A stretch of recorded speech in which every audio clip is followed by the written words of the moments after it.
the 24/7 coach is the insecure coach. Would you say more about that? Well, it's also the inefficient coach.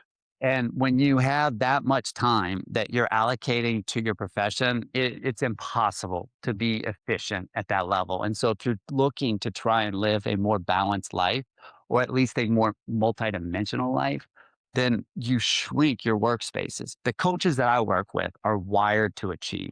They get itchy if they're not striving to be productive in some form or fashion every day. I'm sure many of your listeners can relate to that. So you're never going to like turn them off. You're just going to hope to turn them down. And the best way I've found to see that is like just observing the ones that are highly productive, but still have time to tuck their kid in at night that are newborns or get a nap in with them. They revolve their energy management around things that are most important to them. And they shrink the time that they're working to where they learn how to be more efficient. And when you do that, you can get high qualities of work done in an efficient manner.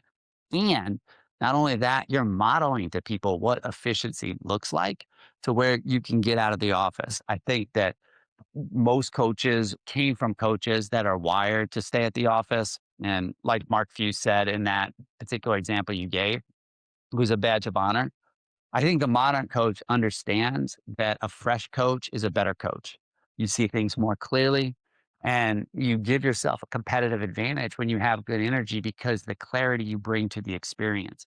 Again, you're going to have to walk alone to do that because the norm is not that, particularly if you're trying to do it at the highest level.